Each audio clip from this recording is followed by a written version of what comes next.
we're not in it out of some sort of like commitment to principle. Like we do the hard work because we love.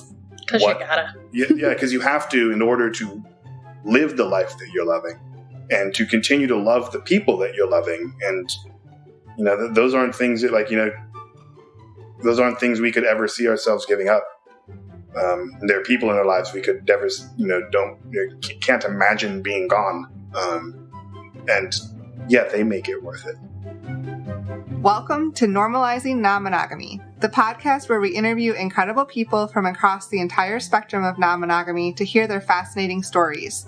We strive to bring guests on the show who have a healthy approach to non-monogamy. However, it's important to remember that everyone does it a little bit differently, and the views and opinions expressed by our guests do not necessarily reflect our own.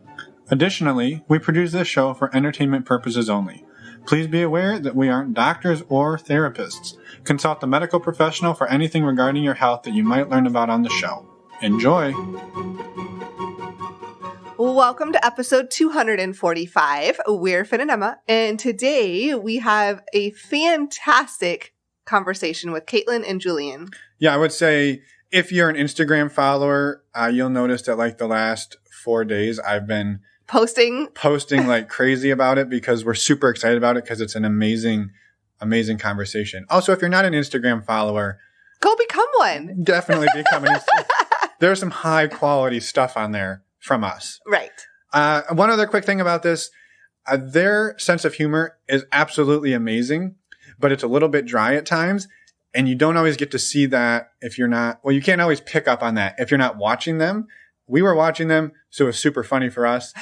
Sorry, you don't get to share that. The point is, there was never a point where there was like anything but love between these two and this whole conversation, and it's amazing. That's all. Before we jump into their interview, we do have a couple of announcements.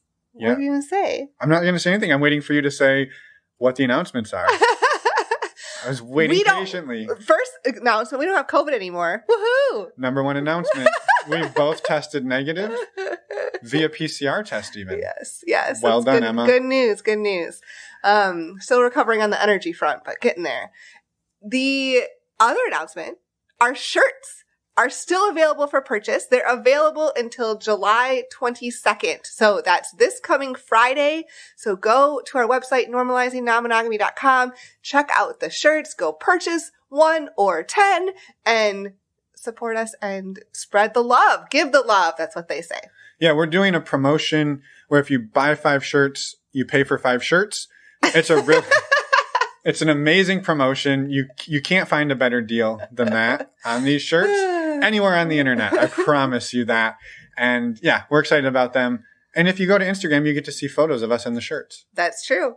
And it is actually beneficial to buy them 5 at once because then you only have to pay shipping. Right. And you don't have to pay shipping for every shirt. So that's the real special. Exactly. See? Gotta spin it. Yeah. Anyway, go check out the shirts. They're super cool. We did add, I was just going to say, we did add eco shirts. They weren't available. We were able to have the company unlock this for us. So there are now an eco women's fit or women's cut, and there is an eco like unisex tri-blend tee. So that's cool. They're made with recycled and organic materials. Super cool. I'm 100% organic. Oh, so are you. So am I. Awesome. Yes. I'm not recycled though. Jeez. Nope, me either. Anyway. Get to the point, Emma. Okay, real quick. Patreon. If you're out there looking for a community, we would highly encourage you to check out like-minded friends in our Patreon community. We have ongoing MeWe chat. We have monthly Q&As, men's groups, women's groups. It's super fun and amazing and keeps growing. So go check it out on our website, normalizingnonmonogamy.com. We'd love to have you come join us. We would. And a huge thank you to all of the existing Patreon members. Yes. We've got some testimonials to play for you next week. We're going to skip them this week because I spent a lot of time talking about the shirts, about things. And so we wanted to get into the episode. So we're excited for that next week. We also have a virtual meet and greet. This is separate from Patreon. This is going to be scheduled. Well, it is scheduled for August 30th. 2022. So go sign up on our website. Again, normalizingnonmonogamy.com. These are open to anyone. You just must be respectful and open-minded. And super awesome. And kind. And awesome. And if you're like, maybe I'm not awesome enough, you're listening to this podcast, you're awesome enough. Yes. And you can find it under the community events tab. The other thing to say up here really quick, if you would love to reach out to us, well, we would love you to reach out to us. Yes. I guess if you would love to, you should. The way to do that, you go to our website and you click on the About Us tab or the Contact Us tab. Send us an email, send us a voicemail. We would love to hear from you. We reply to them all. And yeah, we'd love to hear from you. We'd love your feedback. Well, speaking of feedback, you could always leave a review on iTunes. That they could do that too. Yeah. And we actually mentioned Instagram. I forgot to tell them it's at NNM Podcast. That's true. I forgot to mention that. Links to everything we're blabbering about are in the show notes. The last thing I will say, one of the best ways to support the show without spending a penny is to just tell somebody about it. Yes. Tell a friend, tell all your friends, tell your parents, tell their parents. We would love to have you help us spread the word. So thank you for doing that. It doesn't cost you a penny, and we appreciate it. Yes. Thank you, thank you, thank you. And now, let's go talk to Kaitlin and Julian. Let's do it. Welcome, Kaitlin and Julian, to the show. We're excited to talk to you today, and thank you so much for being here. Yeah, thank you guys. We're excited. Yeah. We'd love for you to start by just introducing yourselves. Oh, hi, I'm Julian. Got it. That's your introduction. I'm a very simple person, apparently. No, yeah, I'm Julian. I've been married to Kaitlin for 8+ years now. We've been together for like 16. We're high school sweethearts. I feel like I'm introducing both of us now. Didn't have very much to say about myself. I like ultimate frisbee and pancakes. Ultimate frisbee. We've got commonalities. We'll have to talk later. We played in college, so yeah. Oh, yeah? Love it. I played a lot back in college. Yep. I've watched a lot of Ultimate Frisbee. I know it's super sexy, isn't it? It actually really is. It was a great sport to watch in college. Really, really good on the eye candy. Well, I'm Kaitlin. I've also been married to Julian for a little over 8 years. I'm an event manager, and we live out in the Bay Area, as many people do in California, but both of us grew up in Florida. So we've lived out here for coming up on a decade, but not quite. And I'm happy out here, and I love it out here. And yeah, that's love us. It. Well, thank you both for being here, and we're excited to learn more about you. So maybe we'll just jump right in. Do you mind sharing a little bit about what your relationship dynamic looks like today? And then we'll go back. We're going to go way back. I'm hoping to high school, but we'll see how far back we have to go to figure out the roots. We can do that.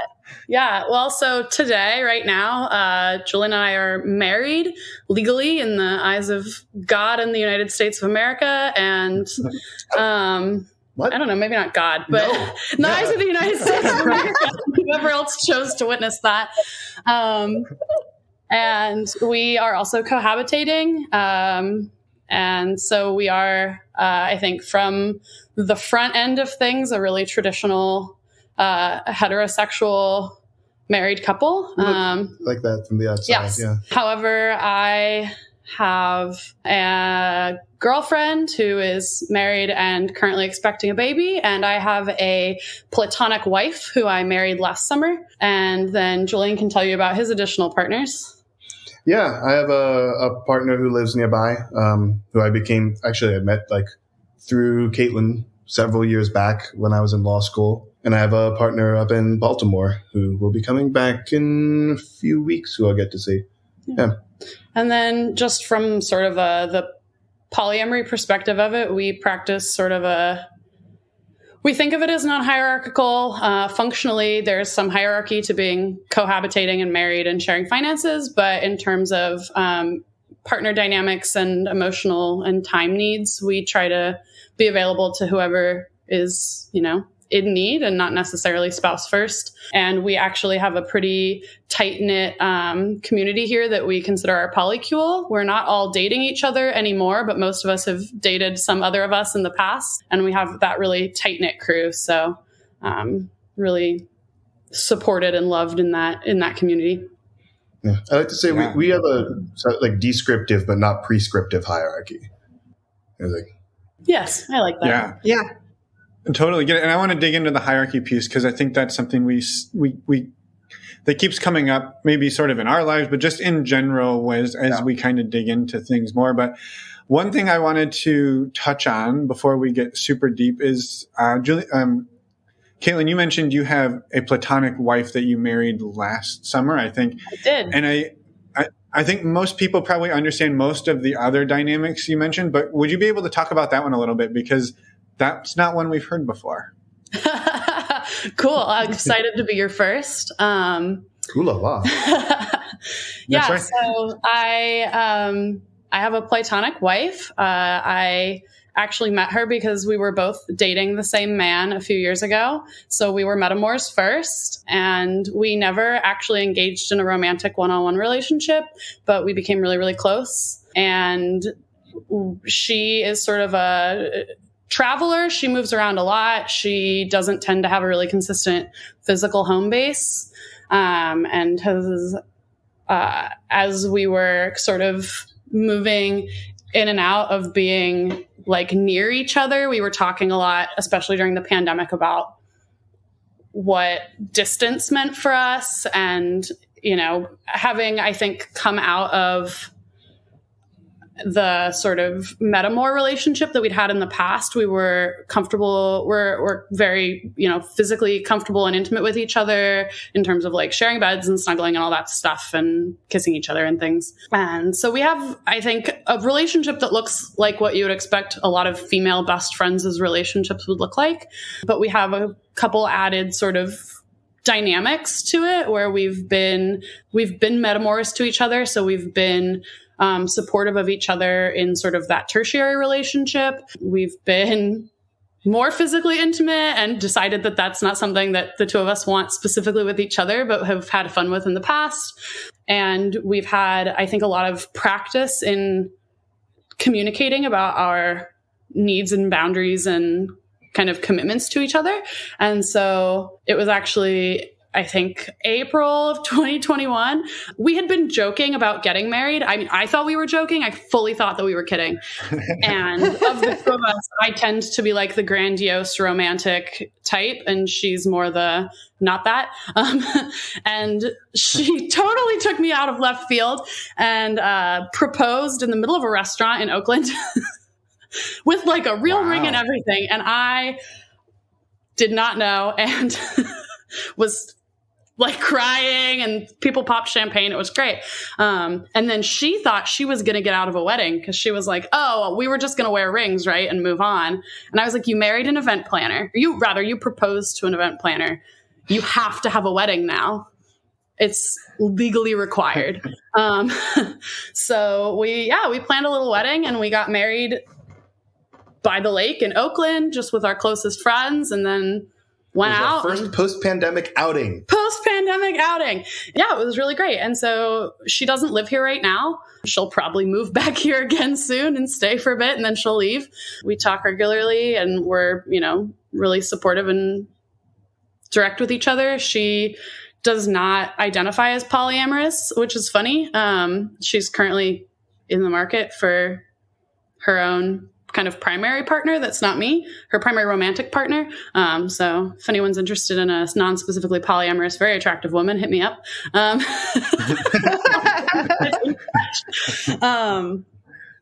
But yeah, so yeah, platonic, we're not romantic. We're not in love with each other, but we love each other very, very much. And we have stood in front of our friends and made promises to like stay in each other's lives and keep each other on track and be a source of home and safety for each other. And it's great. And I love it. And I love getting to have her as my platonic wife. I love it. That's amazing. It too. I have one question that I imagine everyone is thinking, and maybe they're not, but I'm thinking, is it a legal marriage in the eyes of the U.S. government and God, or is it a just we have rings and we've done all of the ceremony, but it is not necessarily a legal marriage? It is not a legal marriage. I already have one legal marriage, and I am not allowed. A felony. I'm pretty sure I'm not allowed to have a second legal marriage. We are each other's like contacts and stuff for a lot of medical things.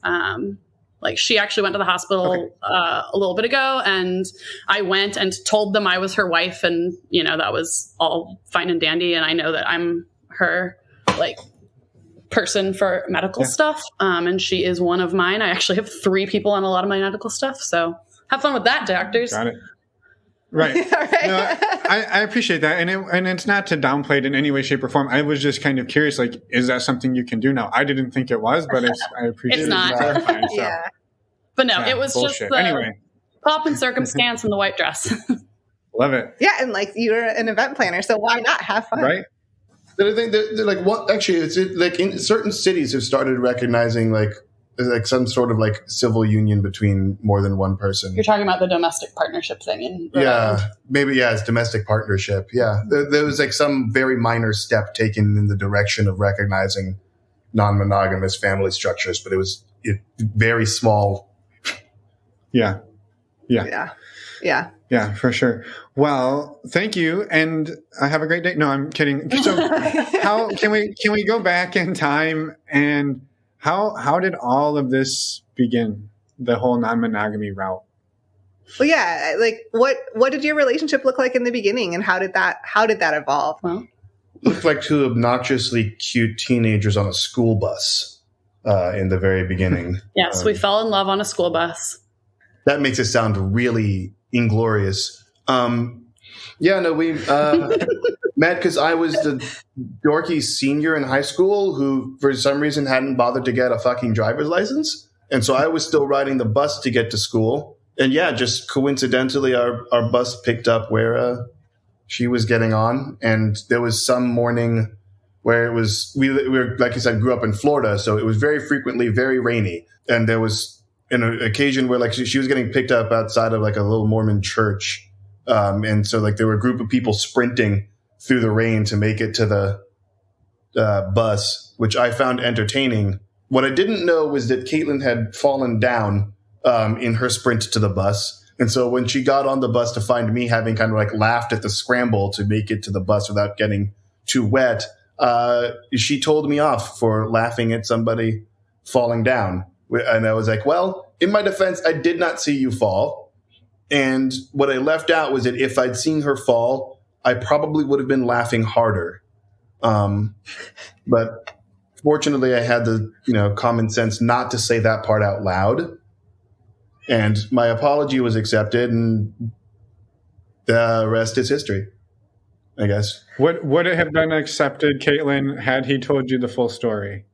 At this point, I've known the story for so long that I feel like I knew it at the time, although I'm sure I did not. But also, I was a freshman and he was a very cute senior, and I was being talked to by the very cute senior. So I think I was like a little distracted by that. And in retrospect, I'm extremely proud of me for telling the cute senior off for mocking me. So like, ladies, you can speak up. Sometimes you marry them. I love that too. Yeah, right? I love it. I mean, And our young relationship, I think, looked like a lot of high school relationships. I think we were really precious and very probably gross to most of the people around us. A little CD player with 2 headphones with a CD player. Yeah. Or split earpods or whatever. Oh yeah. 4 earpods. Yeah. And definitely we were like, that definitely was pre-polyamory. It was a very traditional high school relationship. But then I would say that the first sort of polyamorous moment in our relationship actually came really early, but it's one of those that sort of takes on the polyamory in context with 2020 hindsight. But Julian, being a senior, graduated and started school at the university in the town where we grew up. So he was still in the same town as me, but we weren't going to school together anymore. And my parents were Mormon, are Mormon, were conservative, and I wasn't allowed to go to college parties with him. I was 15. That's reasonable, honestly. Or even on dates. Yeah. So we weren't supposed to go on alone dates together, and I wasn't supposed to go with him. So we ended up breaking up when he went to college because we were like, oh, we're in separate worlds now. I'll interrupt here to say that my brother will never let me get away with saying that we broke up for any period of time because we still talked every night for the interim period, and I went on one date. Yes. So this was our seed of a poly moment, which was very weird. We quote unquote broke up. We quote broke up, where we relinquished any traditional ownership over each other and what we were doing, and continued to talk constantly and stay emotionally very close, if not grow closer. And then I remember the night that Julian went on his date. And I knew about it because we talked all the time. And I was laying in my bed having this full 15 or 16-year-old meltdown, because I was like, the man I love is out at a bar with a woman that is not me, and I'm gonna die. We weren't at a bar. Wherever you were. I don't know where you were. It didn't matter. It does not matter at all. I just was, I was horrified. I was just spiritually wounded. And then my logical brain kept telling me that he wasn't my boyfriend, and I wasn't allowed to have an opinion on who he went on dates with or what he did. And so, clearly I got through that night. I did not die. Julian did not marry that woman. We got back together after 4 months maybe of our half of a not breakup. And I look back at that as actually this really important moment for me, where our emotional connection did not change at all based on his going out with somebody else. And despite the fact that I felt very, very threatened in that moment, I didn't feel like I got to feel threatened. And so I had to just sort of move through that whole emotional range on my own, which when we sort of revisited, or when we discovered rather sort of more formalized polyamory later, I kept thinking back to that and being like, you know what? He went out with someone else once before and he married you and he's still here. So probably you won't die this time either. Probably. Right? There's always a chance. So, right. Oh, I love this story. So you two got back together after 4 months, and then you were still in high school and he was in college. And so how did that relationship progress over the next many years? Well, when she turned 16, she was at least allowed to date. So we could do that, although there were substantial limitations on number of times. So suffice it to say, I don't think her parents were ever particularly pleased that she was dating a college student, non-Mormon. And so there was kind of was friction for a good long while, but we made that work. We got caught 3 or 4 times sneaking you out of your window, and then each time managed to beat down the security system again and sneak her out of her window. So we got time together that way. Usually just frankly, the irony of it all is that, that's in some ways almost sounds like something much more nefarious than it was. Whereas we frequently did was go to the local park and put down a blanket, and I'd, bring some hot chocolate or something. And we'd lie down in the park and just kind of talk and look at the stars and whatnot. Or she would come to some sort of frankly, just a group of college people sitting and playing Halo or something like that. Right. It was just we wanted to spend time together. Julian made it happen. Julian's friend group from high school that were all also seniors with him became really close friends with me that year that we dated when we were still both in school. Yeah. And a lot of them went to the same university. So they were still hanging out, and I was still hanging out with them. And it was just this pack of older brothers for me, basically. And they all were very protective of me and very nice. And I had a great time hanging out with the guys and playing video games. And so, my mom won't hear this podcast, I doubt. But Mother, if you hear this podcast, I was sneaking out to play Halo at friends' house. It's fine. So I will confirm, if you were hanging out with people who play Ultimate Frisbee, you were probably playing Halo and other video games. It was a very, honestly, low key. For all the things I could have been doing sneaking out in high school, it was very uninteresting. So we did that. That was the rest of my high school. And then I graduated and also started college at the same university. And Julian was getting close to graduating. And at that point, we'd been dating for, 5 or 6. 5 years. Yeah. So we've been dating for about 5 years at that point. And then when I was in my senior year of college was when Julian was looking at going to law school. Actually, I And suppose I was more looking at going to grad school and somehow flopped into law school. Worst decision of my life. PSA, don't go to law school. Yeah. Yeah, so we were talking about that and about him. You know, he was looking at schools all over the country, DC, New York, out here, Stanford, down in San Diego. So he was looking everywhere. And I was about to graduate, about to start a career. And when we talked about it, I said, here's the deal.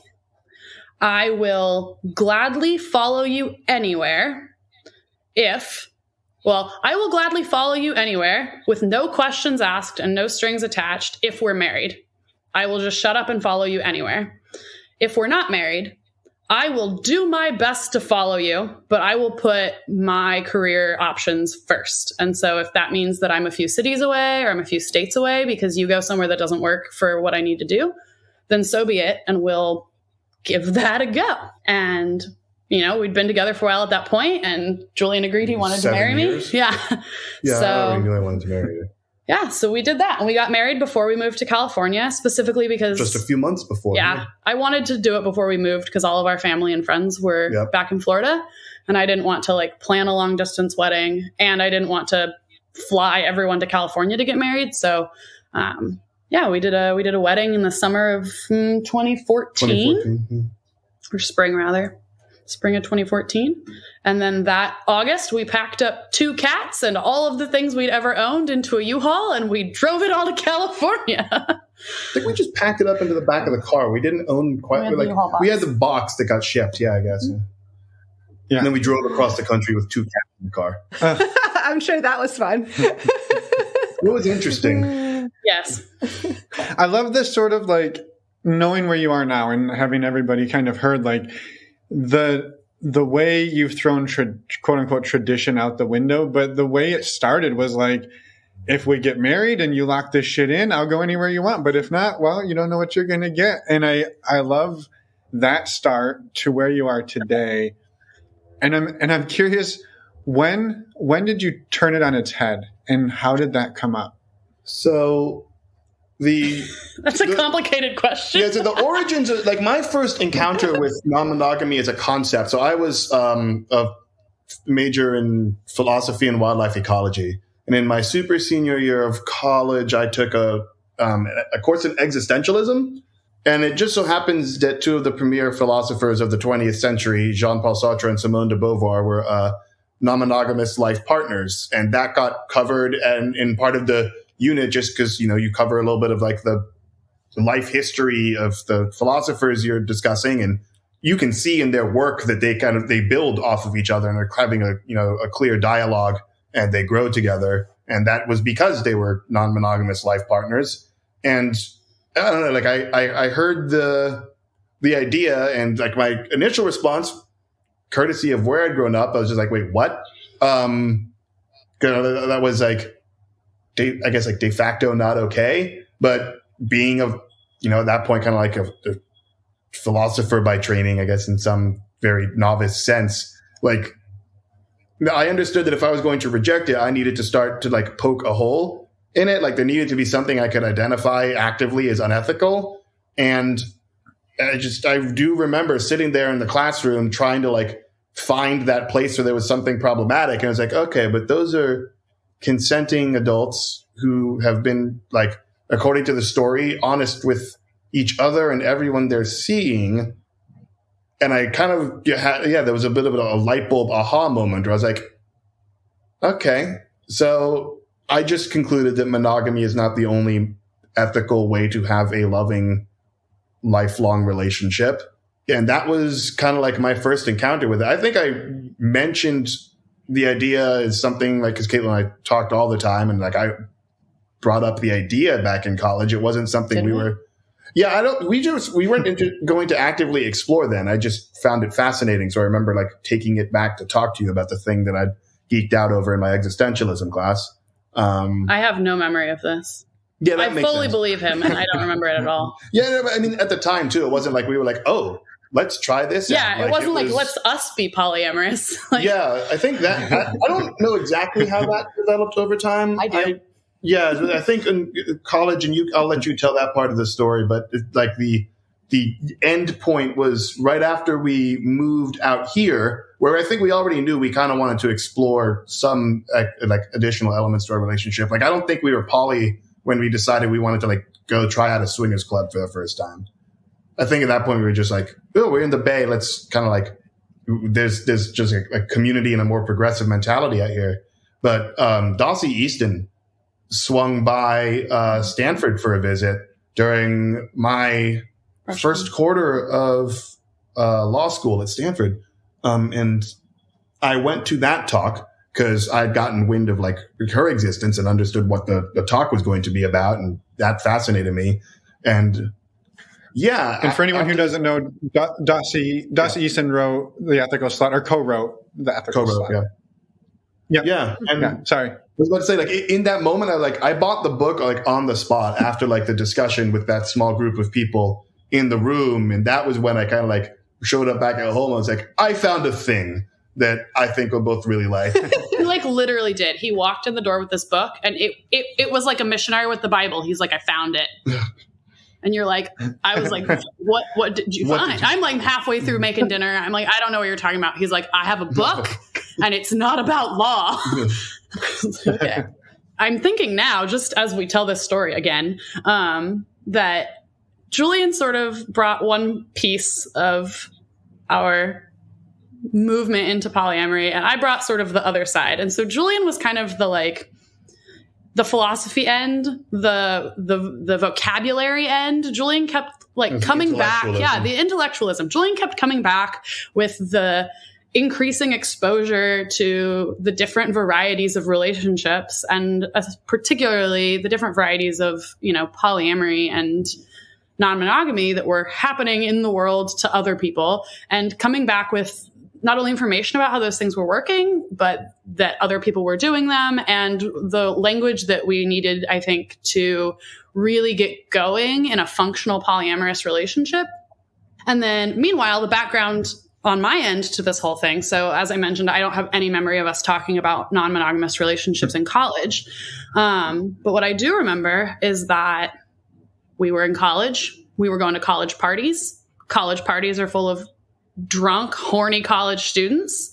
And many of them are either single or unattached, or they've been in shorter relationships. And Julian and I were in this sort of weird place in college where we were in a pretty established, half a decade long relationship already that put us at odds with a lot of our peers in that sort of social setting where people were like making out with each other and hooking up. And Julian and I were in the corner sort of trying to participate, but kind of unable to by virtue of the rules, capital R, of society.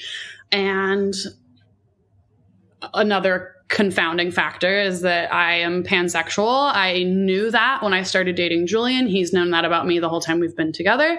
And as is, sort of tradition in a lot of American colleges, men like when women kiss each other. And so we were often at these kind of college parties where there was a lot of social pressure and encouragement for me to explore a part of myself that is true, which is that I like kissing other women. And we stumbled a little ass backwards into some of that, in that I sort of got drunk a few times and did some stuff that probably wasn't super respectful of my relationship with Julian. But rather than like freak out and us have big fights about it, we, for the most part, talked about it and muddled through. And I think there was a specific point towards the end of college together where we had come up with this agreement. And it was that if I was put in a circumstance where I got to kiss a girl, that was okay with Julian, as long as I found him a girl that he could also kiss, which in retrospect is like absolutely wrong. Toxic. Do not do that. Like, please don't do that. But this is the stumbled ass backwards part. Yeah. But we were so dumb, and it was working for us at the time. And everything we were doing then was purely casual at parties, etc. But I think that was a really important piece of when we got out to California, when we were looking at things like swingers clubs. We'd already been through this experience of like having independent kind of physical experiences and rejoining at the end of the night. And we would like separate at parties and then come back together. And we had been doing it in a pretty low key, safe way. Like we hadn't been hooking up with other people, just making out in corners. But we'd sort of explored the edges of that a little bit in college, and it had been fine. And so then, I remember Julian coming home with this book and being like, I found it. I found the good word. We will be baptized immediately. And I... Very biblical talk for a family of atheists. I grew up with Mormons. Yeah. What do you want? But it's amazing. Good. And then on my end of things at the same time, so Julian's going to law school. Julian goes to this Dossie Easton talk, I think sort of randomly. I think you just decided to go. I don't remember it being like a plan. There wasn't like, and I'm going to this thing. But he went and he came back. Meanwhile, I rarely have plans for anything, so that tracks. Yeah. Meanwhile, I was like slightly in love with a woman at my office, and this was early. Oh, okay, I was slightly in love with this woman at my office, and I had really told anybody about that. I didn't really know what to do with that information because I was, we went to swingers clubs maybe twice, but like that wasn't the same thing. And I worked with this girl, and she was like kind of my age, and I thought she was very pretty. And I didn't just want to like go to a swingers club with her. I wanted to like take her to dinner and bring her flowers. And I did not have any, framework for that. And so right when Julian comes home with this book written about how we all can all just date whoever we want forever, and just many of them, I was like mid-personal crisis about how to deal with the fact that I was having these feelings for someone that wasn't my husband. And like, do I just let them shrivel and die inside of me, or do I bring it up, or like, what do I do? Do I just like jump off a cliff now and like end it, and then I just don't have to worry about it? But yeah, so he comes home with this book, and boom. I remember reading the book, and like I've read it a few times, and there are parts of it now that I think I have the thought process to critique, but at the time I just read it, and I think it struck both of us the same way, where we were like, this is exactly what we want to do. Like, it just felt right to me, and it felt right to me in a way that is kind of hard to describe. It just clicked. It resonated. Yeah, it resonated. There was something very authentic in it. I think both of us had communicated over the course of college. We knew that we both had crushes on other people. We were never the type of couple who were like, oh, I have eyes only for you and I never have feelings for anyone else. The idea for us behind like commitment at the time was that like, you make the active decision to remain faithful to each other, not that your brain just loses all human sexual and romantic attraction.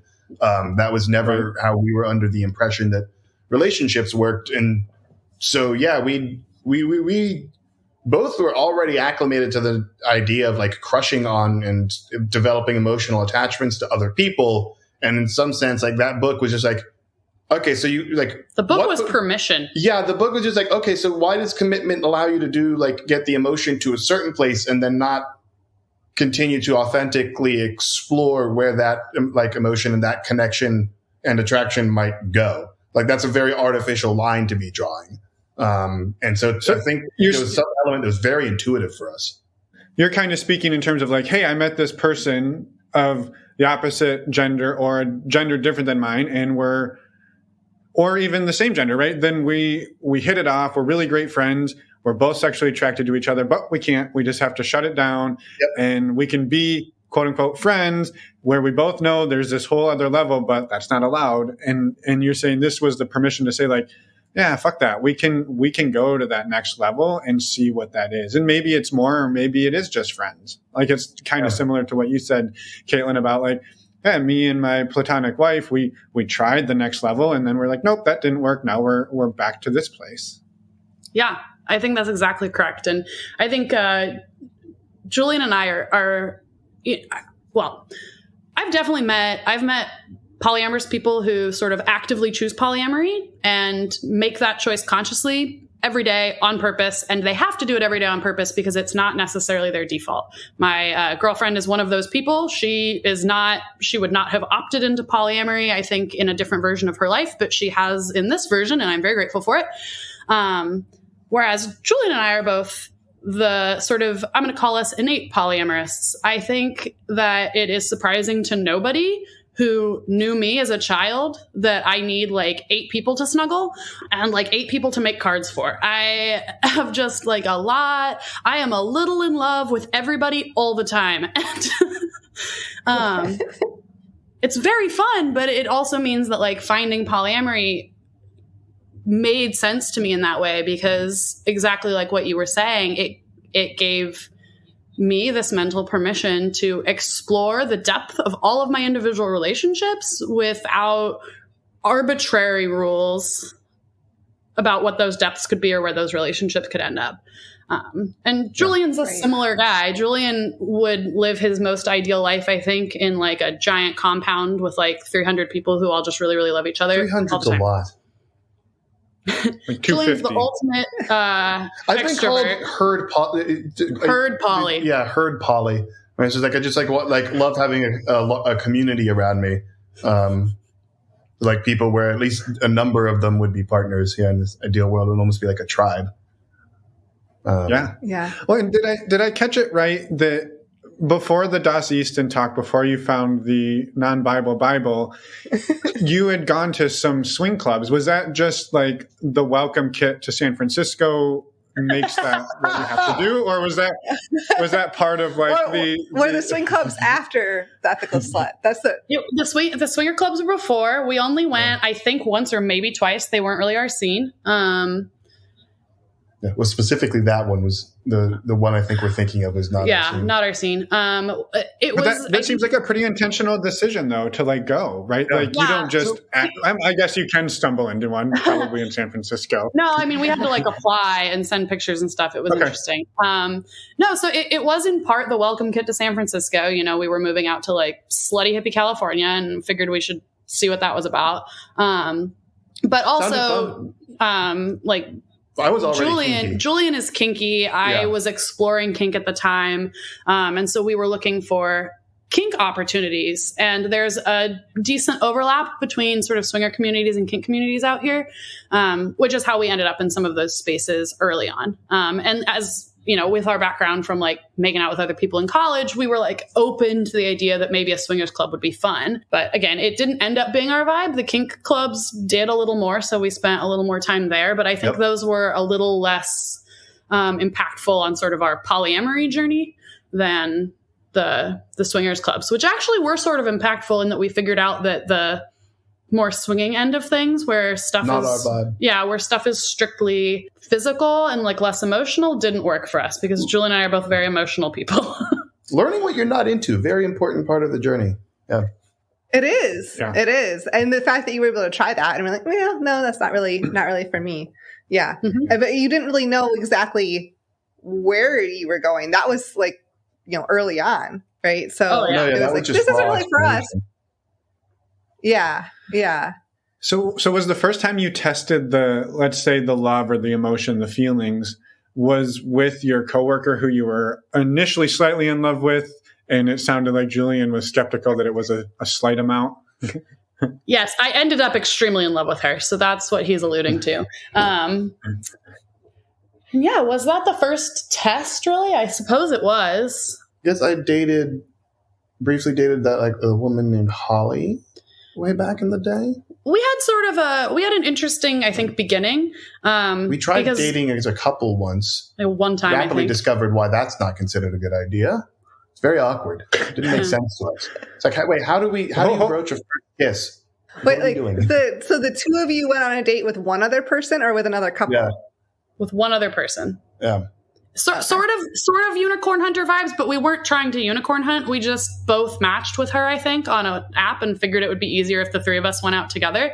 And we definitely were like, oh, maybe we would date someone like together, but that has never happened, not one time. We have both ended up dating the same person, but Kaitlin got together with not her as a unit. Like a year after I did. Yeah. We've never dated as a unit. Yeah. We like read the book and we sort of decided we were going to be polyamorous. And then we were like, we're just going to do that now. And so there was this sort of weird early phase that I would say the first year or so where I was mostly dating app profiles. Like, okay, how does modern dating work? Also, like, I'm in law school. I didn't there was no, I'm not going to find, Stanford Law is not where a bunch of polyamorous end up. No. There are a few of us scattered in between, some of us keeping it pretty on the down low, but overall, right, law school is a lot of people who are focused on their reputation and rather conformist and straight-laced as far as social expectations and standards go. So it was I definitely wasn't going to be finding partners within my immediate cohort. Yeah. So yeah, right. So in the early section, we were sort of dating haphazardly. We were using OkCupid and other dating apps. I would say Julian was doing more dating than I was. In general, I think he was more motivated, and I was a little in love with this girl at my office, so I was a little distracted by that. Especially when we moved in with her. Yes, then we moved in with her. I will say she was not.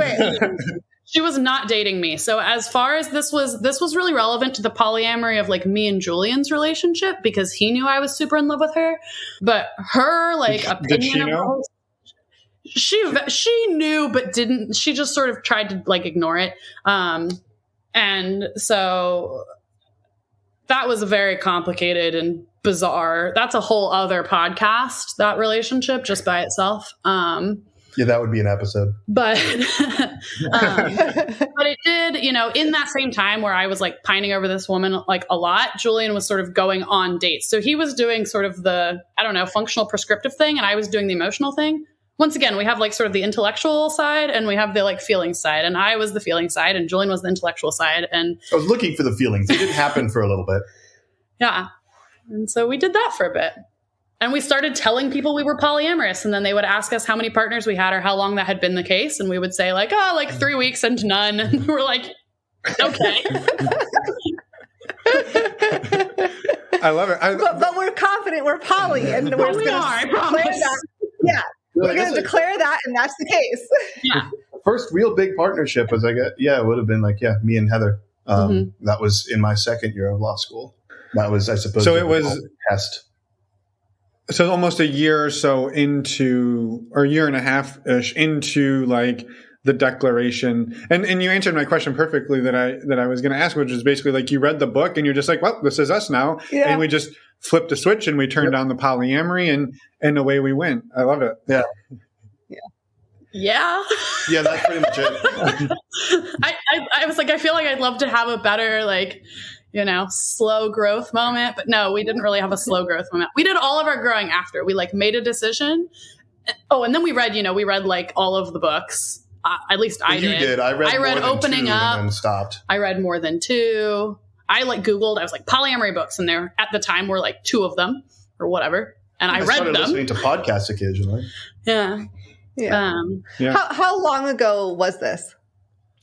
Was fall of 2014. 6 months after we got married, we were monogamy, fuck it. Yeah, so about 8 years ago.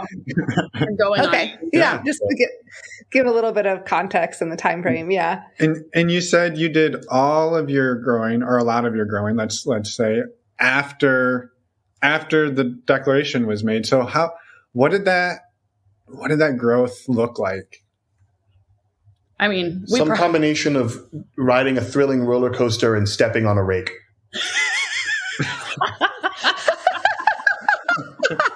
It sounds like it was really pleasurable. That's a wonderful description if I've ever heard one. That's correct. That's what it feels like.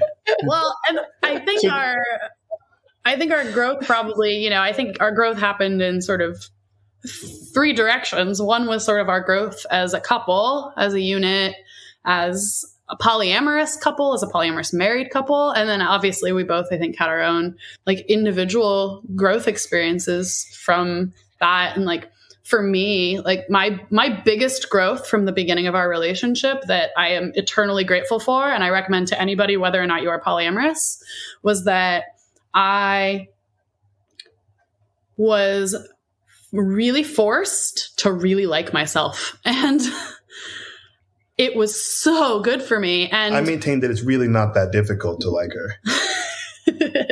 Thank you. I think I'm great now. Unless you're her, because I can admit that the like self-love and self-like are a challenge. So, those could be harder. Yeah. Well, I'll quote my great sage Brene Brown.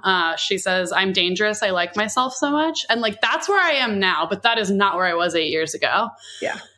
And Julian has always had the more sort of active dating life in terms of regularity of dates and being out of the house. And when that started happening early on, and I was like, I know we talked about being polyamorous, but I didn't know it would mean that you would leave me here by myself. I failed to follow this thing. It's like, hold on, wait. I thought I also got to do stuff. And a lot of that was on me. I'm not great at dating apps. I don't like them. They make me unhappy. And so Julian, I think, also doesn't like them, but perseveres better than I do. Yeah, I was going to say, I cannot claim I enjoy them. I view that they seem necessary in order to meet people. Necessary evil, yeah. Necessary evil. Yeah, that's exactly what they are. Yeah. But he was out a lot, and that was very hard for me at first.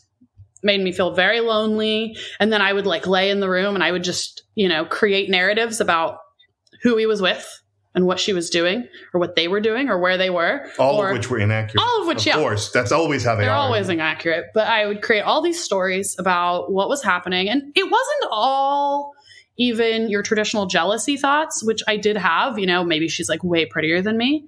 Maybe she's like way more mature than me or way smarter than me, or maybe they could just click better and this is the end. I definitely had those thoughts, but I also had a lot of thoughts where I was just like, why does he get to go to a nice dinner for the third time this week? Like, why am I microwaving chicken and he is out on a nice date? Have you ever microwaved chicken in your life? I have, when it's leftover from when I cooked it the night before. But to say, I don't think you weren't putting ovens and shit. You're not going to put chicken in a microwave. Hey, my uncle does that. You weren't there, Julian. You don't know. You weren't there. You don't know what I microwaved. But yeah, it was that feeling of like, there was a lot of like, why is he having fun and I'm not? And then it was funny because I simultaneously was like, well, if I want to have fun, I should just go date people. But then I kind of didn't want to do that either. I was very pleased with what I was doing, which was not that. So I actually had this beautiful sort of self-love renaissance where I started making his date nights my date nights with myself. And sometimes I would genuinely take myself out to dinner and I tried to like leave my phone and like leave everything. And like, I would try to like talk to the bartender. I would sit at the bar. I would order like a really nice lobster biscuit, a martini, or like something kind of indulgent. And I would try to just be there and try to just enjoy myself. And I got into like, I got a membership at a spa. And so sometimes he would go on dates and I would be like, you know what? Date night is spa night. And I would take myself to the spa and I would spend hours in the hot tub and the salt room. And I would just like lay around like a slug. And it was great. And I started really looking forward to Julian having dates because I got these really awesome, indulgent nights with myself. Where apparently you turned into a slug? Yes. That's the animal of choice for this description? Yes, it is. Just sort of squishy and blob-like, yes.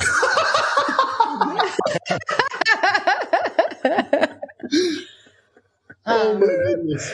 Yeah, so I mean, I would say that probably took 6 months at least before my feelings about his dates went from like, neutral at best to being like actively excited. And that I remember one of the first times I like canceled a date and you were irritated. I was so mad that the date had that I was not leaving the house.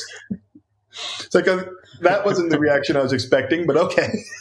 Yeah. I was like, I was going to drink this rosé and watch Twilight and you have ruined that for me. I love it. I love it. I love it. And I want to just say, like, you're like, well, that took about 6 months. Like, that's not very long. Like, to me, 6 months is pretty fast to be able to come full circle on the, like, this, I'm laying in bed frustrated and maybe crying or scared or worried to like, why aren't you going on more dates? Like that's a big shift in a relatively short period of time. Yeah. Why are you still here? Well, and I will caveat that with that got me through that sort of first, I don't know. I had a couple mental breakthroughs about polyamory as we went along. And the first one was that sort of self-love aspect and the being alone aspect and the really valuing my time with myself, which was what hit me first. I was more confronted with that than I was by the threat of Julian's sexual life or the threat of his emotional life. I was more just threatened by my existence as like an independent person in this world.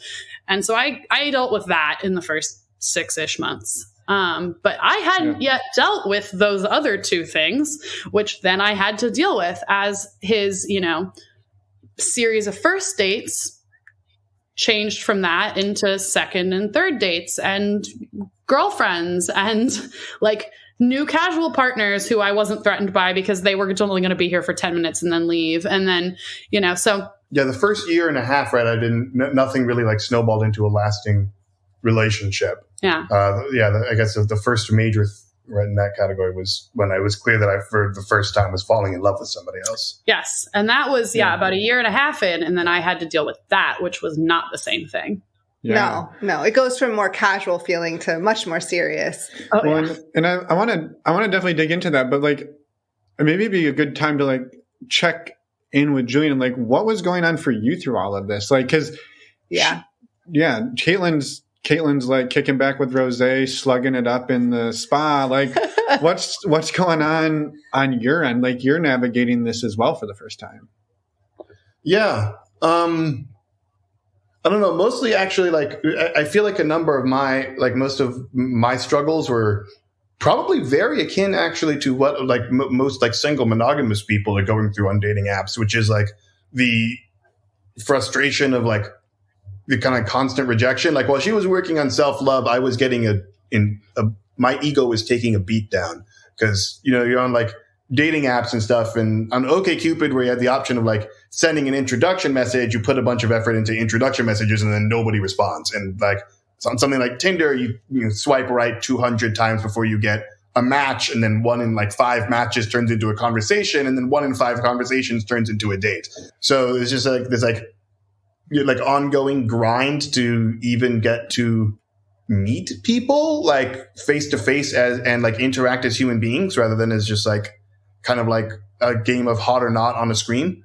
And yeah, there's like something like, for me, a lot of it was feeling like I was dealing with more like frustration and kind of like hopelessness. And, when we did go out to events and things, I mean, in some senses, I've always had the kind of like the perception in the background that I had to emotionally grapple with, where like Kaitlin could avoid being on the dating apps because she didn't need to be. Because when Kaitlin goes places, she's hot. People pay attention. Like the attention actually just kind of like naturally comes her way. Whereas like I'm a, large black guy in largely white spaces. I'm my own version of quirky and odd, as may have become apparent during this conversation. And like there was not that kind of like natural flow of energy and attraction and interest towards me. And it was difficult to grapple with that from a self-esteem perspective. I would say and that didn't necessarily stop when I like fell in love or did have serious partnerships. Like a lot of my growth over the course of this is been like not so much like self-love as in just like kind of like it's like self-esteem and self-worth. Because it can be hard to like view yourself positively when it feels like so many other people are not viewing you that way. Like there's so many other people you're like a hard no. And it's like, well, what's wrong with me? And like the reality, of course, intellectually is that it's, in chemistry, nobody has chemistry with everybody. And like, you're never going to be all too many people's types unless you're like Shakira levels of hot. But it's, like the thing that I was really grappling with was how tough it is to like get anyone's attention. Definitely like caused a number of like body image issues for a long time. I ended up in spectacular shape, but at some cost to like, I think like healthy self-worth and like definitely at some cost to my mental health.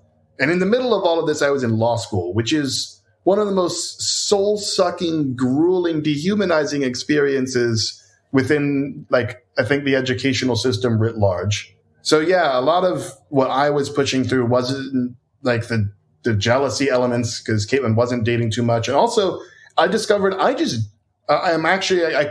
just kind of like lucky. I'm one of the people who doesn't experience much in the way of jealousy. He really does not. Yeah. And it's, I don't know. Some people have seemed to almost like praise or congratulate me on that. I was like, that wasn't something I did. That's just like my brain coincidentally works that way. It's like when people congratulate you for being intelligent, you're like, I didn't do any, like that. It just kind of happens. I was born that way. I was not responsible for this. But yeah, I don't experience much jealousy. So that wasn't my struggle. My struggle is and continues to kind of be just like viewing myself as like attractive and interesting and maintaining my sense of self and self-worth through the kind of like constant rejection paradigm that is online dating.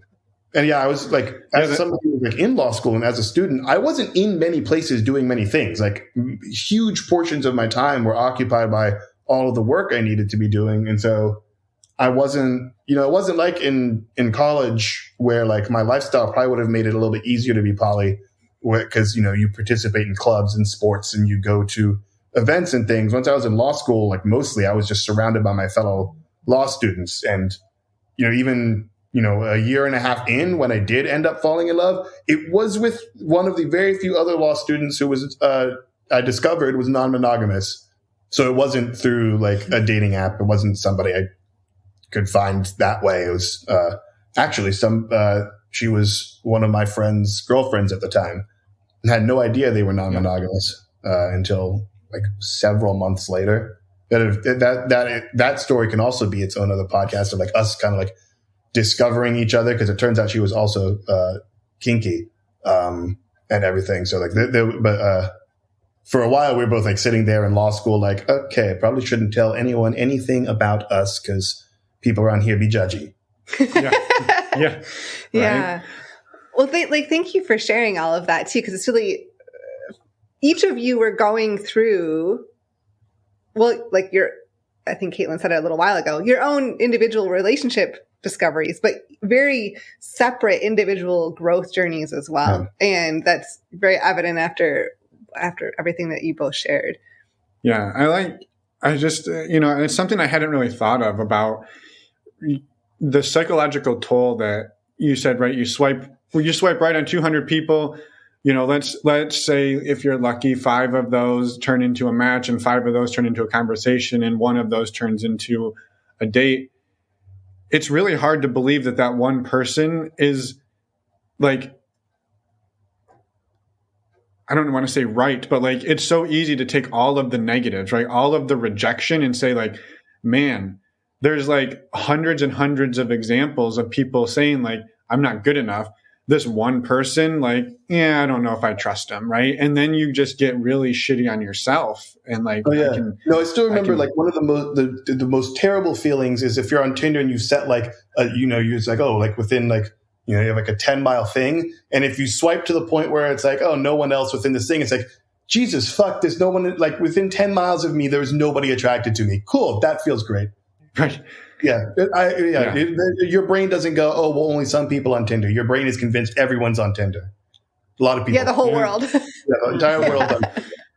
Well, and I think it's really true that there's a lot of a sort of emotional struggle to the dynamic between like loving yourself and loving other people, whatever your relationship structure is. That like polyamory doesn't fix, even though I think some people would expect it to, and potentially exacerbates depending on like who you are. And like one thing I can just think of off the top of my head is every single one of us that's had a long enough or a deep enough emotional relationship with another person, it doesn't have to be romantic, has like walked into a room with that other person and been like, man, I am ugly today. And had that other person be like, no, you're not. You're beautiful. And you are like, fuck you. You are full of shit. And you're supposed to say that. Yeah. You have to say that. You're obligated to say that. That was part of the marriage contract. Yeah. Every one of us has done that. Those of us with spouses have done it a lot. And you start just tuning out the people closest to you. And so when you're talking about like, should I listen to the opinion of that one person who went out on this date with me, or like the 199 that didn't, we all do that. And I have talked to some people that sort of seem to think that being polyamorous or having multiple partners would increase your sense of self-worth, and maybe it could. I would hope it does. But it doesn't necessarily. And then you just have like more people being like, but you're gorgeous. And you're like, you're all lying to me. All 5 of you. You're all biased. All of you are lying. And all the other people in the world that aren't you people are correct. The other thing I've pointed out is this is more along the joking line, but it's specifically men. Once you mention you're polyamorous, they're like, oh, must be like great for your ego to have like, with a whole bunch of women. I was like, I need you to understand part of this. And that, so you imagine your one relationship where when you do something dumb, you hear about it. Now imagine you're in 4 relationships and they're in communication with each other. When you do something dumb, 4 people are giving you shit about it.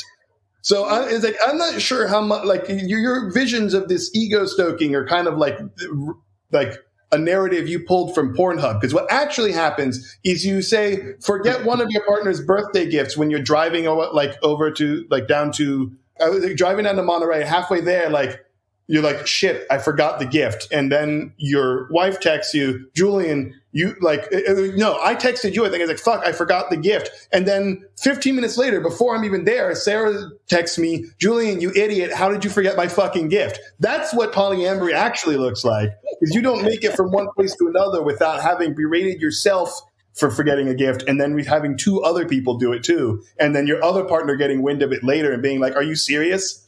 Polyamory. Yeah. Fast and most dangerous once your partners unionize. Yes. Yeah. Well, and I love the levity there, but also like the truth behind it, right? That like the self-flagellation about, just like,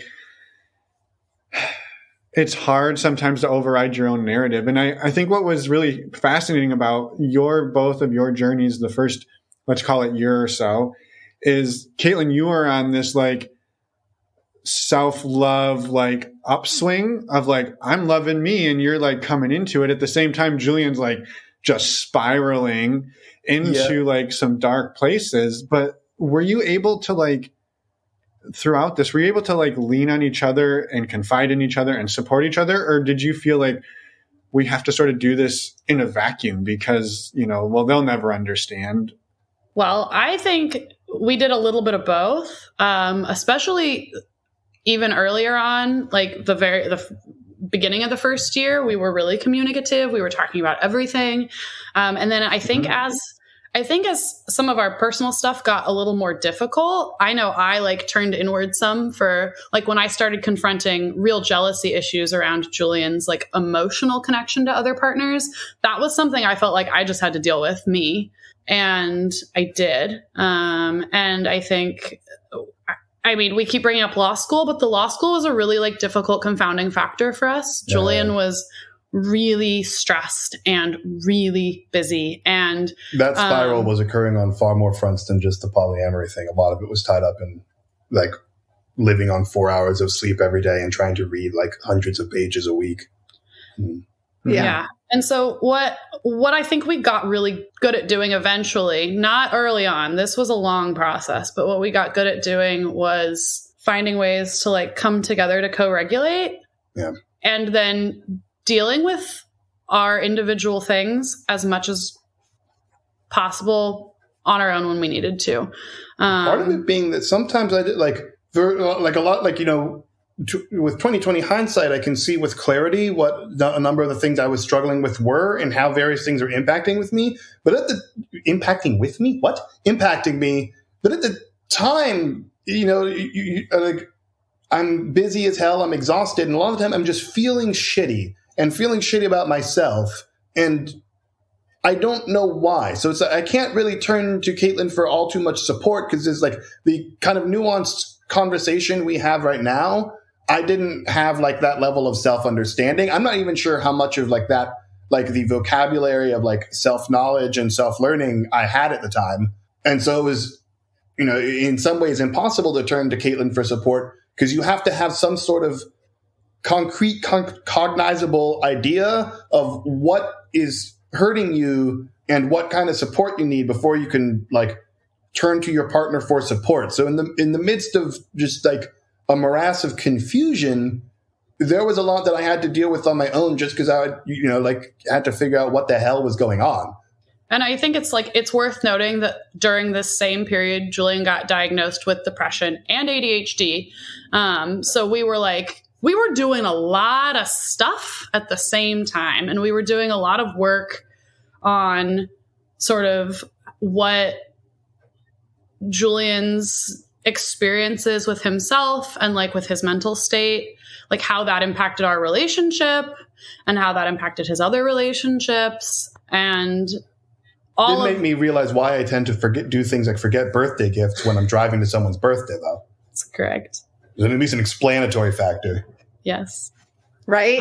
Right. Which in some ways I'm sure is a relief. Like, yeah. Like it helps like crystallize like, oh, okay. Yeah. Well, it made me feel like less like an idiot, right? Like the self-loathing on those fronts can diminish some when you're like, well, my brain doesn't organize very well, so I'm going to leave the house without my wallet at least once every week or two. Yeah. That was all stuff we were in many ways stumbling through, but I think that one of the sort of central, vibes that Julian and I have like as a couple and that we've always had, regardless of how great or bad we've been doing at any given moment, we've always had this sort of intense dedication to both giving our relationship like every chance it was going to get. Neither of us is someone that was going to cut out early because stuff got a little hard or even like a lot hard. We're both people that were like, we are going to try. Like our agreement at marriage was to give this 110%. And, if we do that and then at some point we agree it didn't work, then c'est la vie. But like, we're both going to give it 110%. And so we were doing that through some really hard stuff. And I actually think that was a point where our other relationships saved our marriage because we were both so tired and so like, confused about how to move through some of the like difficulties we were moving through. And we'd gotten to a point where we were both inundated with our own issues enough that we really couldn't lean on each other because we were both both running on empty. And so it was like just this sad mutual broken down car in the street and our partners were tow trucks and it was great. And they came from both ends and like rescued both of us in some ways from each other, like long enough to take a break, long enough to reset, long enough to, I still remember there was, it was family and community, right? Like because like any given person kind of goes through like, dips and upswings. And as a couple, sometimes if you both dip at the same time, it makes shit really hard. That's community and like chosen family come in as kind of like saviors then, because the more people you add, the lower the odds that everyone's dipping the same way at the same time. Yeah. Yeah. We've both. I think that was one of those moments that kind of like cemented how much like we valued the level of community that being non-monogamous often brings. And obviously you can accomplish that without being non-monogamous, but for us, there was a very strong communal factor that remains tied into our like non-monogamous lifestyle. And there are other people we can very much count on if like we're in mutual downswings or just in need of some form of like support. And also obviously other people who you're emotionally intimate with and close to are going to bring other perspectives to like, whatever you're experiencing or however you're behaving, there's just the raw logical advantage to multiple viewpoints that comes in. So yeah, it has done a lot. Like there's been a lot in terms of like supporting us and helping us both grow. And I do still remember I had a partner that I was seeing at a point where Julian and I had been having a really rough few months together. Just a really rough time. I remember and this. I was on a date with this other guy who I'd been seeing for a while. We were really comfortable together. I was honestly really relieved to like be out of the house. And I was like, I'm just going to like leave it behind and forget about it for an evening. And of course, I didn't do that. I ended up gushing about all the things I was stressed about, as many people do. And he, listened to me, which was great. And then when I was done and he paused and he looked at me and he was like, now tell me all the things that you really like about your marriage. And he wasn't challenging me. He knew that there was an answer to that question, and he knew it was a long and good answer. And he just wanted to hear me say it, because I had just spent, a lot of time and energy focusing on the negative. And he was there to be like, let's hear the good stuff. And I felt so much better. And it's cool to have, like Julian said, not just the other perspectives, though, of people that know you really well. And, we sort of practice a very kitchen table style poly. So my partners don't just know me. They also know Julian. His partners also know me. Like, we all are close and we like it that way. But it means that you get that extra perspective, and you also get encouragement and a lot of support. Like, I have more support from my other partners for my other relationships than like anything else. Everyone cheerleads all my partners cheerlead all of my relationships and get really excited for me when stuff goes well. And when stuff isn't going well in my other partnerships, those people also step up and like encourage me to, make good decisions for myself, but also to like keep a positive mindset and like to grant the amount of like grace and compassion to the people around me that they deserve. So yeah, that's amazing. Somewhere in there where the moment where the step on a rake analogy comes in. Somewhere, yeah. I don't know where. No, I think just Kaitlin, thank you for sharing that piece, because that point you bring up is sometimes, I think, easily overlooked, in that you have, if everyone's supporting each other, you have this, it's like chosen family, right? You have this network of people in your life that love you and care about you and will be there to support you. And it's pretty cool. To your point, Julian, what were you going to say about the stepping on a rake?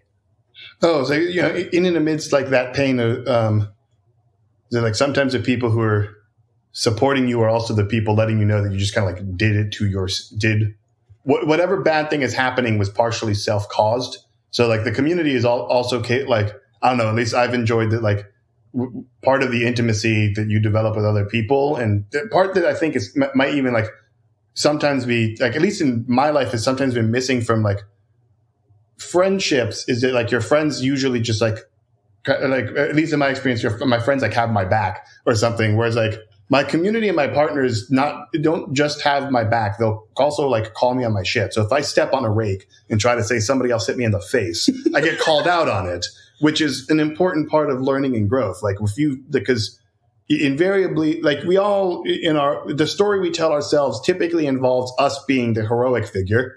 We see ourselves as our own protagonists, and sometimes you're not the protagonist. Sometimes you or definitely not the victim. Sometimes you just kind of like tripped in a hole that you saw, or dug yourself. Or dug.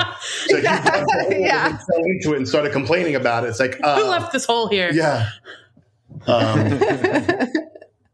Yep. Yeah, those are important growth and learning experiences too that can be brought on through like kind of like having very intimate communities. Yeah. Complex lenses for self-reflection. Yeah, and you have to be open to it, right? Because if you're not in a place where you're open to that feedback or open to that potential of growth, like it can be extra painful. Like you're so resistive to it. It can be challenging and painful. Not that I've ever experienced that, but I can imagine. Well, and for other people, it's true that there's a lot of, I think, really high emotional skill that comes from all ends to create that environment.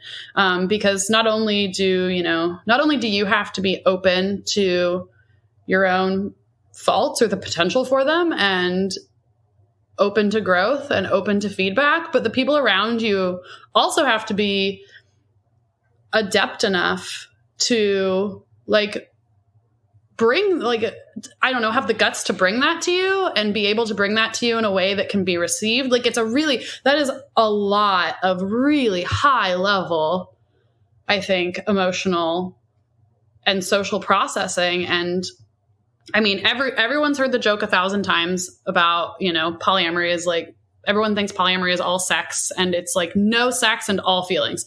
It's just talking about your feelings. A lot of Google calendars. It's a lot of Google calendars and a lot of talking about feelings. I have so many scheduled feelings talks now in my life, just regular, feelings check-ins.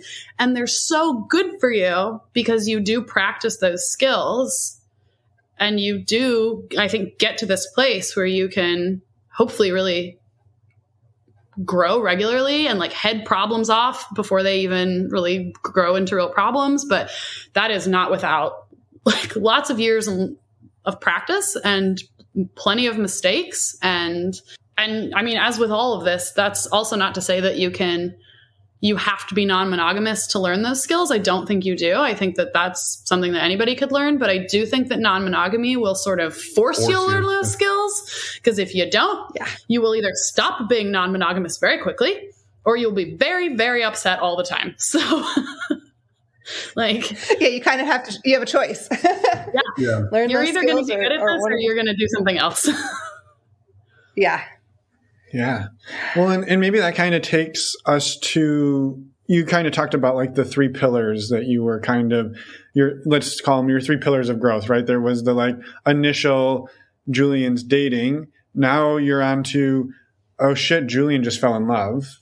Now how do we adapt? And I know then there was a third one, and I know we could probably talk to you for another 2 hours, but maybe we cover those and sort of some of the nuances there. And then maybe there's a part 2. We can get the moved in with the coworker story and the fell in love with the law school student story on parts 2, 3, 4, 5, 6. Well, part 2 with me falling in love with somebody is also the law school student story, which then also actually would be one of my huge growth experience stories. Maybe Kaitlin will agree with this. I suppose I haven't checked in on whether I feel myself as in some ways fundamentally different as a person than I was 2 or 3 years ago. It just so happens that if you face if your rate stepping moment tanks a life partnership, that will teach you a lot of lessons that you would have preferred to learn an easier way. And so that is the story of the law school student I fell in love with, who fortunately I am back to being friends with now and talking to, but that came to a tumultuous and unfortunate ending, which kind of was transformational. Yeah, well, I mean, that sounds, maybe it is best to do that as part 2 and part 3 so we can get into that and give it the justice it deserves. No loud joke intended there, but I think that would be great, because if it truly did bring you out the other side as a different person, and Kaitlin, you were pretty emphatic about that. I don't want to gloss over that. For me. Yeah. I mean, and there's angles to that I think could be covered a lot faster. Me dealing with Julian being in love. I think that's a much shorter story. I mean, we can run that part if you want. Go for it. Well, I'm wondering if maybe we just keep everybody waiting with bated breath and leave them with a cliffhanger. But maybe we could. One of our favorite questions to ask people is around a blooper, and it doesn't have to be necessarily sexual. It could be just relationship or just whatever. But we tend to throw that in towards the end to just sort of show everybody that everything doesn't always go perfectly, which I think you've proven, but it's always good to drive the point home. And I have one other comment, but I'll save it till post blooper, because so if you have a blooper, we would love to hear it. Oh man. Oh. I was of course you're they don't have to be sexual, but of course my first 8 are all just horribly awkward sexual moments. Well, no. Then let's hear all 8. That's totally fine. You don't. They didn't say they don't have to be, but they can. When you and I are thinking of simultaneously. I wonder if it is. I think it was less weird for you. I'll tell you my favorite funny sex blooper. I was out with this woman at the time was our mutual girlfriend. We weren't dating her as a unit, but we were both dating her independently. But it was her and my anniversary, and we were out late at our anniversary, and Julian was on a date with another woman. This is the one. Back at home, about an hour away. And so she and I finished up what we were doing, and we get in the car, and I'm like, text Julian, let him know we're on the way home. So she does. We're driving, and the whole car ride, she and I are talking about how tired we are. We've been at a concert. We've been jumping and screaming and drinking, and we are just ready to go to bed. And we are like so excited to get home and go to bed. And I'm like, I hope this woman is not still at the house. Not because I have anything against this woman that's on a date with Julian, but because if she is, I'm going to have to be nice. And I am out of like emotional energy to meet somebody and be nice. And I just want to put on pajamas and go to sleep. And this other woman that's in the car with me is like, yeah, absolutely. I agree. I hope she's not there. So we get home. Lights are all on in the house. Doors are all open. She's clearly not here anymore because when someone's there and you're having a moment, all the doors are closed and all the lights are off. No, all the lights are on, all the doors are on. Great. And so she and I, like arm in arm, go storming into the bedroom when we round the corner, and there's Julian face deep in another woman. And we backpedaled so fast that I hit the wall and fell over, trying to get out of the room and like scramble back out. And then we're in the like living room. Like, at which point I noticed something had happened because someone slammed into a wall. Yeah. So he hears some crazy thud. So then she and I are in the living room like, what do we do? All of our stuff's in there. Your stuff's in there. My stuff's in there. What do we do? And I was like, I'll crawl in Mission Impossible style and I'll yank your backpack and we'll run for it. And I did that. And I like crawled below the bed height and I nabbed her bag and I dragged it back out into the living room. And then we like made ourselves a little bed on the couch and went to sleep there. And apparently they like came out to try to like make drinks and be friendly. And we'd fully gone to sleep on the couch. But that was a good one. Mission Impossible floor crawling. Don't recommend. Which elevates the importance of the Google Calendar. Which I think we touched checking on. your phone. Checking your phone and closing doors when you're having intimate moments with people. I thought you were going to be gone for a lot longer. Also, quite oxygen deprived. I was quite oxygen deprived. Yeah, you can't blame Julian. He was a little bit blue in the face. That was meant to be a reference to like my breath play kink and just came out very differently in the context of that specific. It was better without clarifying, honestly. It might have been. You can remove the clarification. Oh my gosh. That was an amazing story. And thank you so much for everything that you shared. We're excited for a part 2. I know you said you had a comment. No, go ahead. Oh, yeah. I just wanted to say thank you. And we're excited to continue this conversation. You know, I think, there's obviously a lot more to dig into here. And both of you have been so, wonderful in how much you've been able to share. And I appreciate the vulnerability. And it's been wonderful. So thank you. Yeah, I'll echo the gratitude. And I think what I was thinking throughout some of this is like when we first started talking, so sometimes we talk to people who are like, polyamory is great. We've never had any problems. It's been perfect. And it's kitchen table. And we all just sit around and have a potluck every day. And like when we started talking, I was like, you're like, I've got a wife and I've got partners and Julian's got partners and this and that. And I'm like, these fucking people again. And then like when we get into it and it's like, you've clearly gotten to a place like when you first shared, like, it seems like you are in a good place with how you approach this and that it is in some ways probably much easier than it was 8 years ago.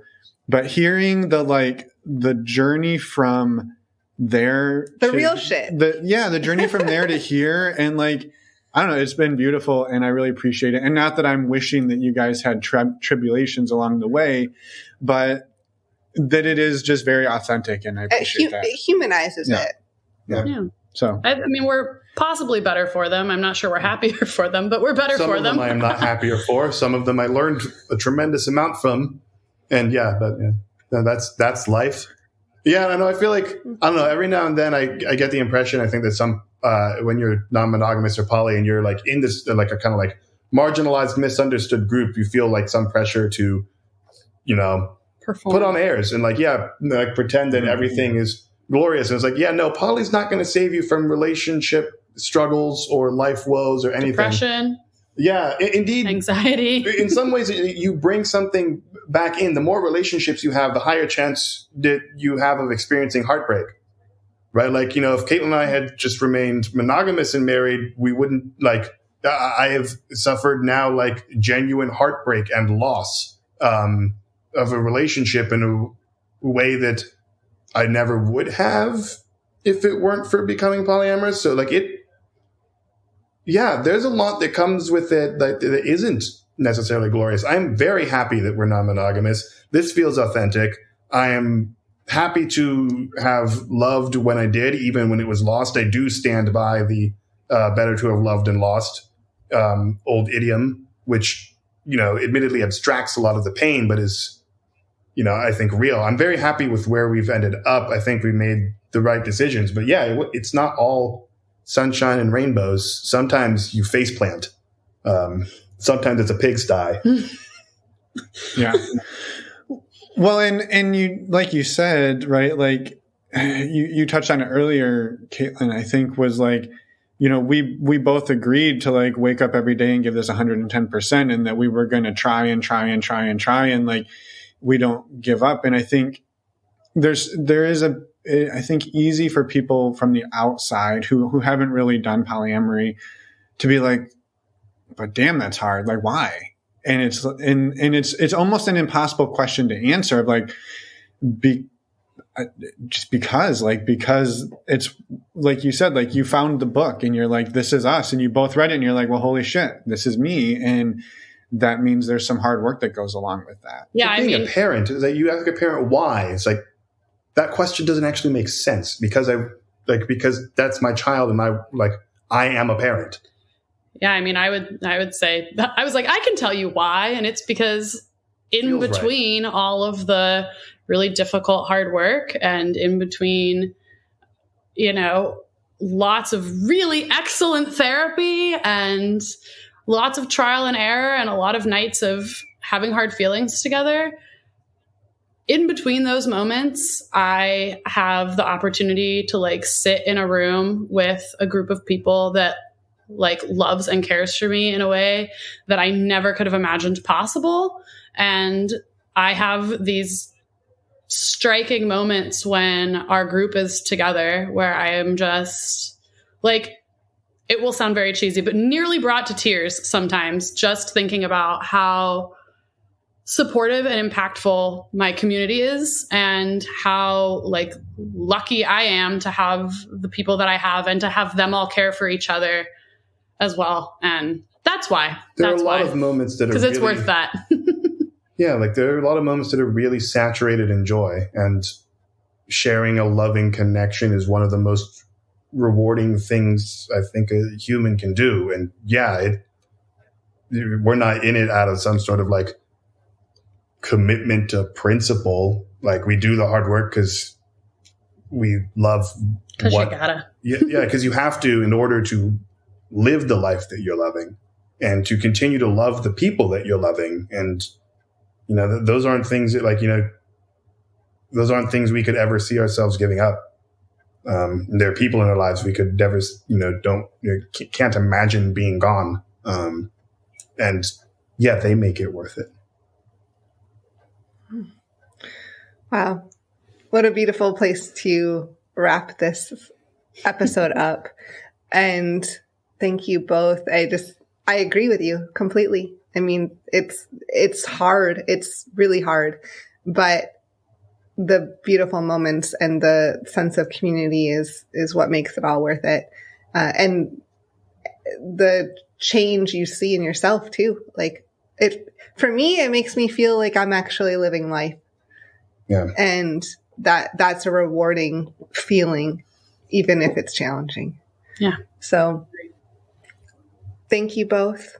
Yeah, I can't wait for parts 2 through 9. I'm super excited. So well, you have our Google calendars, so Right? Exactly. Yeah, we are now in a polycule together. That's how this works. So thank you both for everything, and have a wonderful day today. Yeah, thank you guys. Thank you. I really appreciate it. And we'll talk soon. Yeah. Talk soon. We'll talk soon. And we're back. A huge thank you to Kaitlin and Julian for coming on the show and sharing your story. We had a fantastic time talking to you, and it just thank you for everything. Yeah, I will echo that. It's been an amazing conversation. I think I mentioned this on Instagram when I was creating some of the graphics. Like, normally we pull out a handful, 5 or 10 quotes from an episode to like use for different things. I would have been better off just I pulled almost everything out of this episode because it's just like one amazing thing after another. So you've now heard it. You already knew that. So thank you, Kaitlin and Julian, and we hope everybody enjoyed it. A few quick reminders. Hang in there with us. Go to our website, normalizingnonmonogamy.com. You will find there our shirts for sale. And they're available until July 22nd. That's this Friday. You'll also find information on the Patreon button about our Patreon community. We'd highly encourage you to go check it out. And we also have virtual meet and greet coming up on August 30th, 2022. So also check that out. And the last announcement is that Finn is still not recycled. Bring it back from the intro. Well, you know what else isn't recycled, Emma? STDcheck.com. The test, the STI tests at STDcheck.com. You get a fresh one every time you go. That's you don't have to use a recycled one. No, that'd be like using. What is it like? Tell us what it's like. I was gonna say using a used condom. No, I was gonna say that'd be interesting. But I was gonna say using recycling a COVID test. You don't want to do that either. That's true. Maybe that's why I kept testing positive. I was trying to save money on yours. Right. Oh, that's not how it works. So the point was, STDcheck.com is Emma and I's favorite way to get tested for STIs in a non-recycled fashion. This is a service we use. We've been using it for years. We absolutely love it. If you haven't listened to the show, take our word for it. We are not filling you with bluffs. We're falling apart. I think I still got COVID brain. It's fast, it's easy, and it's low cost at $129 for a 10-panel test. When you use the links on our show notes and on our website, they help support us financially, and you save the $10. So, did you get all that? I think they got it. The tests are brand new, certified organic, non-recycled. I made up the organic part. Go check it out. And but we certify that they are awesome and amazing. That's very true. On that note, we will let you go. But first, we want to We'll let you go, but no. But just first, kidding. But first, we have this Friday, we have another Focus Friday episode coming out. It'll be all about community and building community. And that's going to be a conversation that we had with Mr. and Mrs. Jones of the We Got a Thing podcast. So we're super excited about that. And next week, regularly scheduled interview, correct? Correct, yes. With? Can confirm. That's an inside joke. If anybody gets that inside joke, send us an email if you can guess what TV show it's from. Right. That's true. If you get it right, we'll send you some swag. First person to get it right gets the swag. And if there's less than 10 of you, probably get some swag. All of you will get swag. There you go. Anyway, what's next week? An interview. Yes, a regularly scheduled interview. I was trying to hand it off. I don't know. I can't see your notes around this microphone. Bex Caputo. Yes. We talked to Bex a couple of weeks ago for last month's Focus Fridays, and we are bringing him back for this one. Yes. Well, for this week to just talk about his personal story. That's next Wednesday. That's true. This has gone off the rails. Well, I don't know that it was ever on the rails. True. Thanks for hanging in there with us. We're doing great. Thanks for hanging in there with us. Have a wonderful rest of your week. Do you got anything else? We'll see you Friday. Bye, everyone. Thanks for listening.